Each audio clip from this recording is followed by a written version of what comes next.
So thank you. Well, it's important, of course, to understand the broader criminal landscape. It's equally important that we remember the real people and businesses impacted by these issues. Our next session brings that reality into sharp focus. Longwarry Friendly Grocer is a family-owned independent supermarket that has experienced multiple break-ins, ram raids and criminal activity linked to illicit tobacco. The financial costs have been significant, but as many retailers know, the emotional toll on business owners, employees and families can be just as great. Today we're fortunate to hear directly from Janet Proposch, who will share her family experience and what these incidents have meant for their business and community. Ladies and gentlemen, please welcome Janet.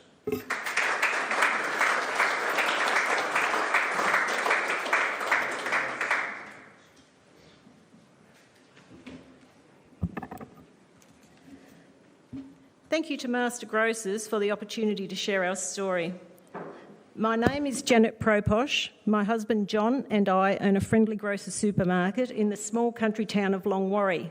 It is our livelihood. It's been in John's family for 52 years. We also have our son Lance, daughter Crystal and loyal employee Pam keeping the business running. While burglary has always been an issue, pressure has ramped up on us in the last couple of years, with a bewildering array of attacks on our premises. We've entered very uncertain times. Our sense of confidence in the system that supports us has been eroded. Okay, our first major disruption happened in August 24 when a skip bin truck reversed into our building and dragged our ATM off. There we go. Our first picture is my text to our son showing the damage to the building. Picture number 2 is taken by me at 3:40 a.m. following the trail of bricks. The truck's impact compromised the structural integrity of a personally important part of our shop, and an emergency order was placed on the building.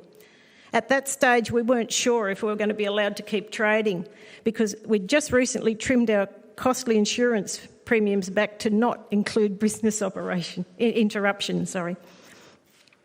After 12 months of inconvenience and further break-ins, the repairs were completed and thankfully covered by insurance. What have we got happening? That's happening there.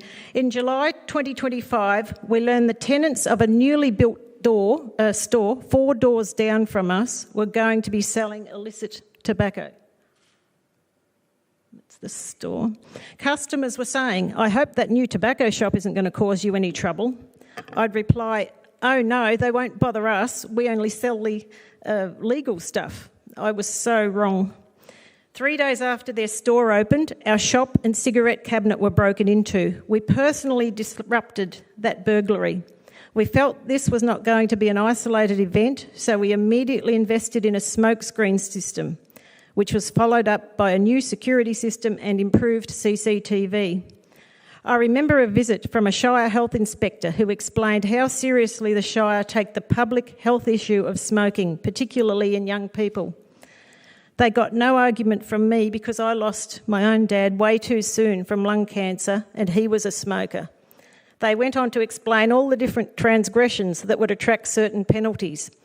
I said, what about applying these rules to the illicit operators with their unregulated and potentially even more dangerous product? How about going down and checking them out? And they said, oh no, we're not allowed into those stores due to safety concerns. So the only lesson I took from that was that legitimate businesses have to follow every rule while the people openly breaking them are untouchable. It was the middle of September when our town got its footpath back. There's the picture there, footpath's back. Then soon after, on the 25th of September, we get this. At first, we thought it had been placed there by kids playing a prank, and we checked the CCTV footage.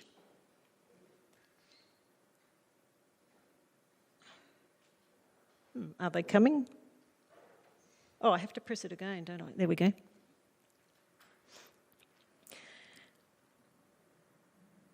And they filmed the evidence, presumably so they would receive a job done payment. Our daughter took the note to the Warragul police station. We appreciate that the note was taken seriously and a few extra patrols were sent out our way over the next few nights. I rang for advice and I was told no crime had been committed. I don't know if I can go back, can I? Oh, I can. No crime had been committed because as yet no threat has been made. I asked, so would your advice be that we don't engage? I was told, yes, that's right, don't engage, but we can't give you advice on your own security measures and we have the whole of the Baw Baw Shire to patrol. We understood, but it was at that point we felt we were on our own. It was a heavy personal burden and ranked up there as one of the worst weeks of my life. I had no doubt something really bad was about to happen, but I didn't know what form it was going to take or when it was going to happen. We were worried someone would be hurt. We took measures to try to lessen the risk. We removed flammables, we rescheduled our restocking, and we kept watch. After a number of nights of very little sleep, exhaustion sets in and you've still got a shop to run. Then 6 days later, on the 1st of October, this happened. There we go. What's the next one?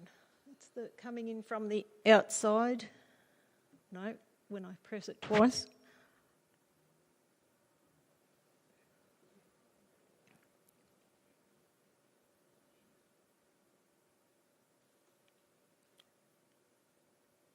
So he gets out and has a look at what damage has been done.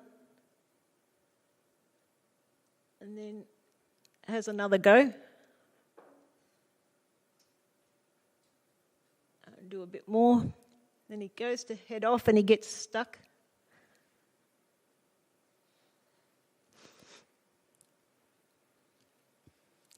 We learnt that night that the car had been stolen from Tullamarine Airport. The driver got stuck and ran off to a getaway car parked around the corner. Just a couple of pictures. John was angry. I was both shocked and relieved because the fear of the unknown had passed. Pam was away with the flu, so I texted her to see how she was feeling. Oh, it's a bit of an angle for me. I don't know if anyone can see that. How are you feeling about all of this? Are you as shell-shocked as I am? I'm struggling to function today, both mentally and physically. I spoke to Amanda from the bakery last night. They had an adjacent premises to the illicit shop. I hope they are okay as well. Pam replied, it actually makes me feel quite sick. I would never have thought we would be dealing with this type of thing in this town. I'm angry at that tobacco shop for taking our customers. I'm angry that the type of people they have brought into town. I'm angry that people use us as their personal ATM. I'm angry that that woman in that shop waltzes in with our $20 notes as if she's doing us a favour by swapping them back.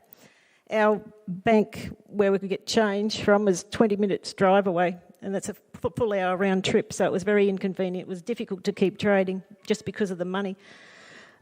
She has more front than Maya and should be embarrassed to come in the supermarket, purchasing her alcohol, drinking on the job. I'm angry that your family is put through this type of horrendous situation when all you are doing is serving a service to a town that needs your shop. Sorry, I think I just ranted. We should not be made to feel unsafe in our workplace because of that scum-ridden shop. I hate them.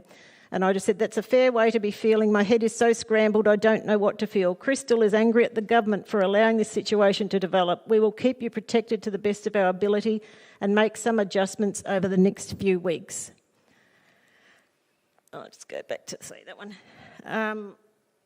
That morning, after we were allowed to re-enter, the whole family set to work to restore the front end of our shop. Our make-safe builders were on the scene straight away. Townsfolk offered assistance and condolences. Because we were open, very open, literally, we started trading.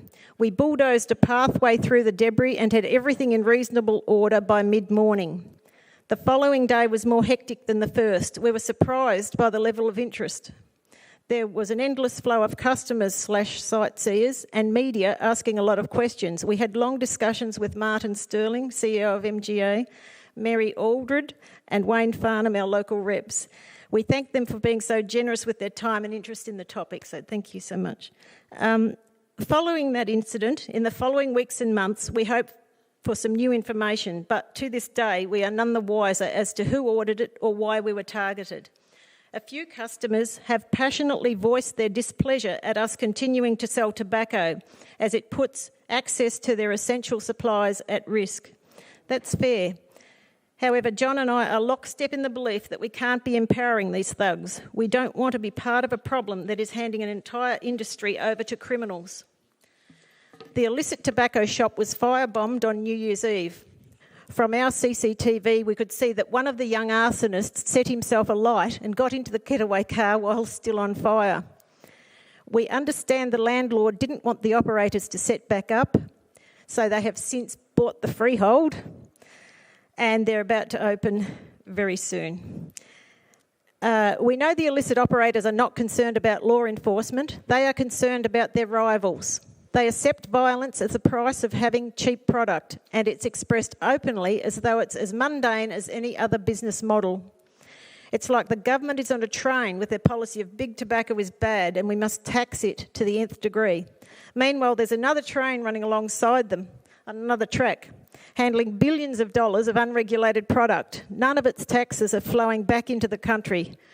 Corruption and violence is spewing out of it everywhere. Criminals are setting the pace while government and law enforcement are struggling to keep up.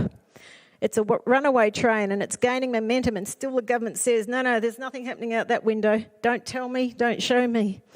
It's frustrating to witness. Our family has spent half a century building a legitimate business in our town. We pay our taxes, follow the rules and employ local people. Our story isn't about tobacco, it's about what happens when organised crime finds a profitable market and is allowed to entrench itself. The violence doesn't stay with the criminals, it spills into communities.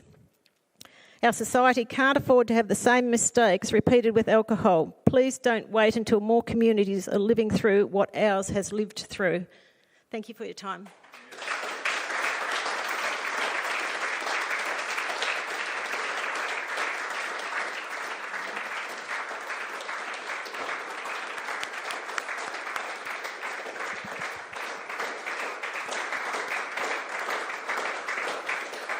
What a powerful and terrifying experience that you have gone through. Your entire family has gone through. Janet, this is a crisis that has unfortunately hit your town. It's hit your community. It's hit your family. And there is real suffering that happens when organised crime moves into communities. Thank you for your courage. Thank you for being here and sharing your experience. Thank you to your family for sticking up for what is right and not giving in to organised crime and thugs who try to take away our way of life. Please give another round of applause to Janet.